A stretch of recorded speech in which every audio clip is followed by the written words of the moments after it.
is actually expecting a baby. So I was thinking, okay, what is something, okay, that if I only had 18 minutes left on the planet, right, what would I share to my future kid, right, assuming the person's old enough to hear about that, right? So I was thinking about that, and I realized I didn't know what I would share. I didn't know what I wouldn't share. Okay, one of the things I wouldn't share is, hey, you know, you should see this selfie I took, you know, in front of the Eiffel Tower. I wouldn't be sharing something like that. I wouldn't be saying like, oh, you know, this Instagram post of mine had thousands of likes, which has never happened, by the way. But I wouldn't be sharing that, okay? I wouldn't be saying that, oh, you know what, we put up this many branches, or we have this many employees.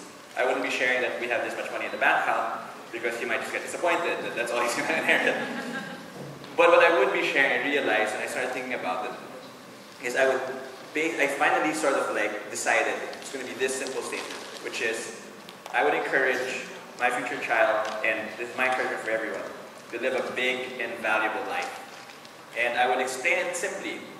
A big life is a life that doesn't allow its limitations to define what the life is. So, the example I like to use here is the story of Magellan.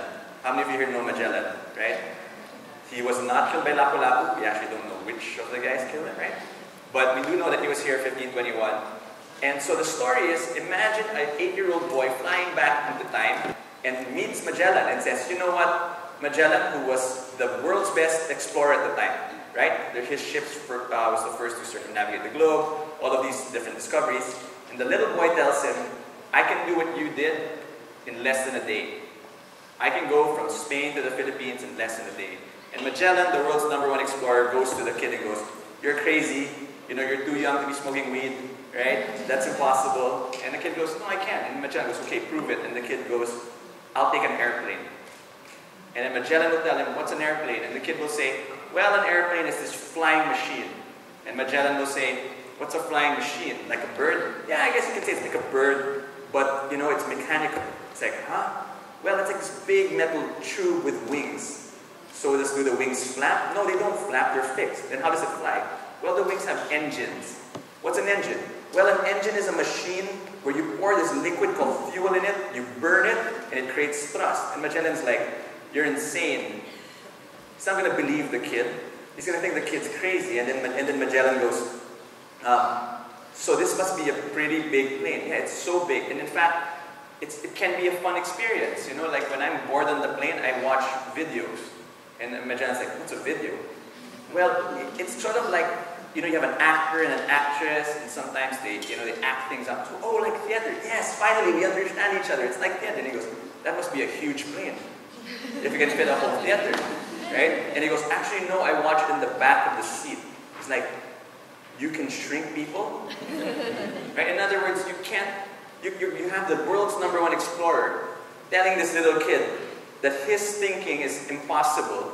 But we know now from the benefit of today, right? Because we know that there's an airplane, we know that there's video, we know that there's all of these new advances in technology, that the kid is not crazy.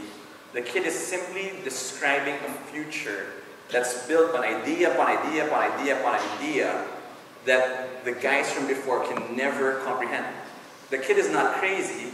The kid is describing a reality. In fact, if you still think it's impossible to do what the kid is saying, then you're crazy.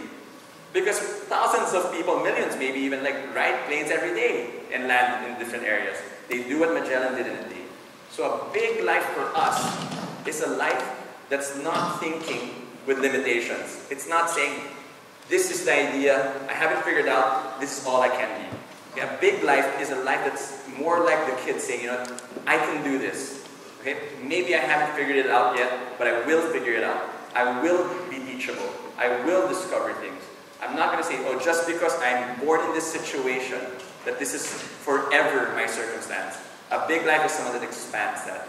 So that's the first part, right, of what I would tell, let's say, my future kid. It's like, live a very, very big life. Okay?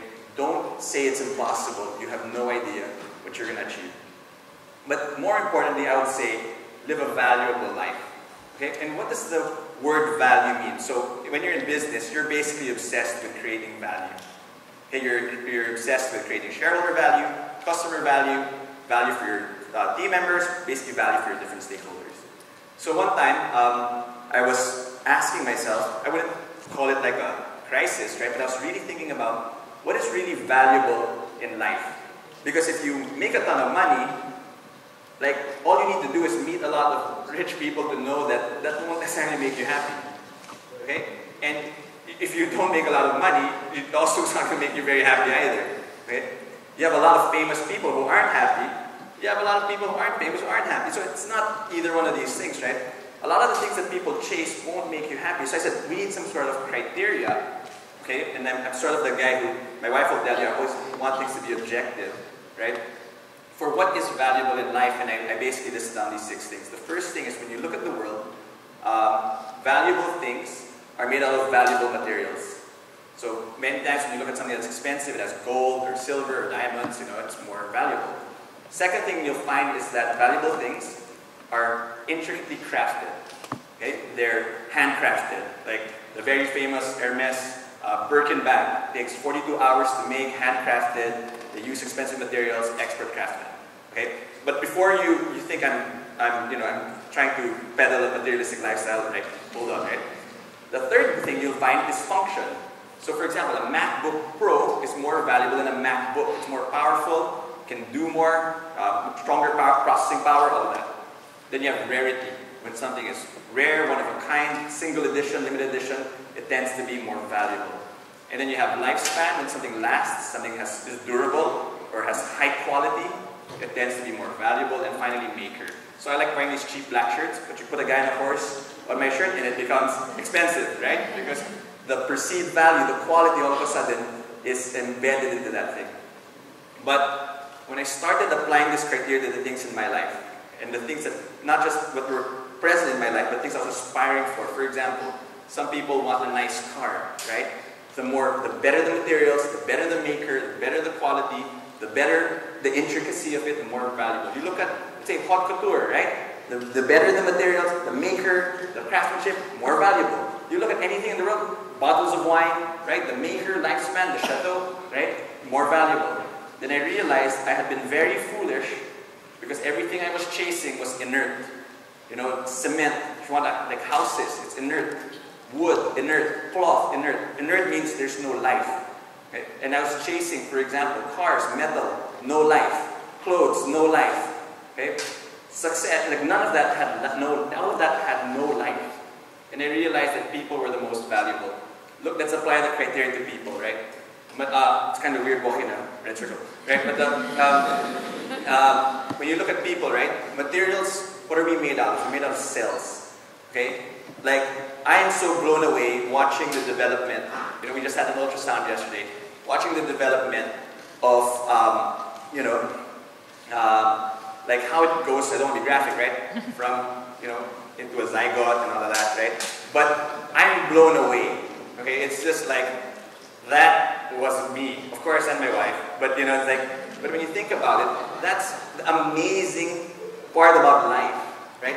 And it multiplies, and you feed it, you feed it rice, corn, and all of these things, and then all of a sudden it's us, right? That's amazing. Yet, I had so much ambition to pursue non-life things, and no ambition to pursue, the people around me in a meaningful way. The second thing is you look at craftsmanship. So, I used to serve on the board of Habitat for Humanity in the Philippines, and one of the things I realized was you go to the poorest community, and you take the person that seems to have it the worst. This person is still more intricately crafted than the most expensive man-made thing in the universe. You look at a nervous system, respiratory system, okay, digestive system. This will beat any mechanical wonder ever invented. And my personal favorite, the reproductive system, right? But of course, you're married, so it's useful. So the point there is, it's way more intricately crafted than an expensive car or an expensive computer. Yet I had no patience, okay, for example, for our household help, right, for the people in our companies. I had so much patience to save and to plan and to prepare for material things. Because I was being very foolish. I was not maximizing value. You look at function, you know that people are more than their economic function. Because, like, I learned this when I got married, my wife's here, so I'm dead after. But when you get married, guys, okay, your spouse is not going to be an economic additive. Okay?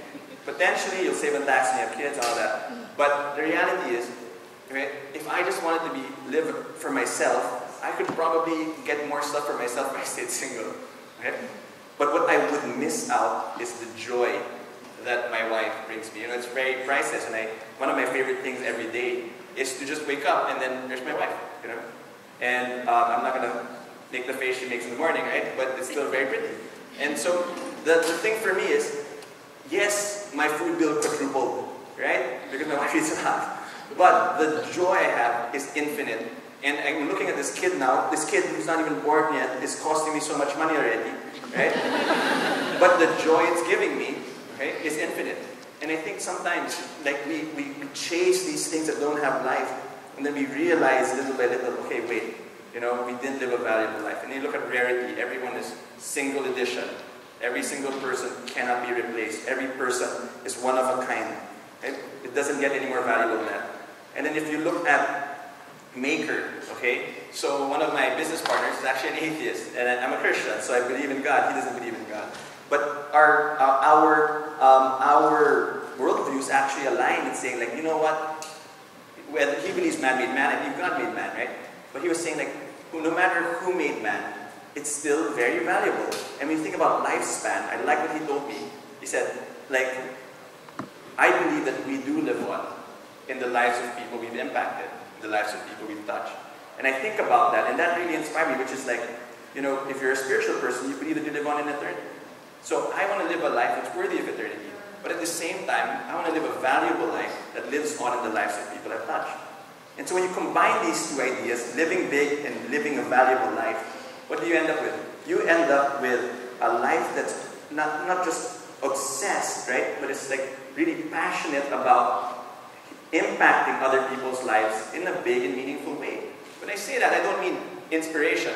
Like, everything I tell you today won't matter on Monday when work and school starts and stress happens again. What will matter is your decisions. Okay, that's what will matter, right?